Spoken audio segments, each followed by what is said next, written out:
এইখানে তোর তাদের কবর, ডালিম গাছের তলে। আজও অম্লান কবির এই কথামালা।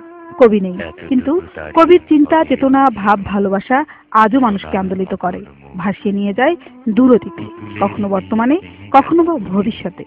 কিন্তু সেই কবির স্মৃতি আজ অবহেলিত। অবহেলা আর অযত্নে ধ্বংসপ্রায় তার স্মৃতিচিহ্ন বসতভিটা। স্মৃতিচিহ্নগুলো অবহেলায় নষ্ট হয়ে যাচ্ছে। তারপরে যোগাযোগ ব্যবস্থাটাও খুব ভালো না, নিরাপত্তারও কিছুটা সমস্যা মনে হচ্ছে এখানে। পল্লীকবির স্মৃতি সংরক্ষণ করতে সরকারিভাবে কিংবা কবি পরিবারের পক্ষ থেকে নেওয়া উদ্যোগগুলোর বাস্তবায়ন না হওয়ায় হতাশ অনেকেই। কয়েক বছর আগে বিভিন্ন সংস্থা কবির বাড়ি সংলগ্ন জসিম উদ্যানে সাজু রূপাই ছায়াঘর নামে কয়েকটি বিশ্রামাগার তৈরি করলেও পরিচর্যা তদারকির অভাবে সেগুলো এখন নষ্টপ্রায়।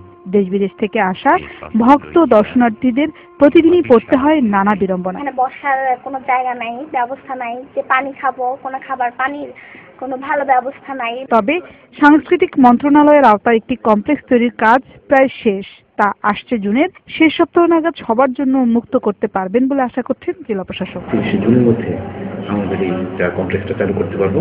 এই কমপ্লেক্সটা চালু হয় তাহলে এটি আমাদের এই ফরিদপুরবাসীর জন্য একটা পর্যটন কেন্দ্র হবে। কবির 110তম জন্মবার্ষিকী উপলক্ষে 12 জানুয়ারি থেকে অম্বিকাপুরের জসিম উদ্যানে পক্ষকালব্যাপী মেলার আয়োজন করেছে জসিম ফাউন্ডেশন। জন্মবার্ষিকীতে বসতভিটা, কবর আর স্মৃতিচিহ্ন রক্ষায় সরকারি বেসরকারি সহযোগিতা ও নির্মিত কমপ্লেক্স উদ্বোধনের আশা করছেন কবি ভক্তরা। বাপের বাড়িতে যাইবার কালে। সাজেদা হক, বৈশাখী নিউজ।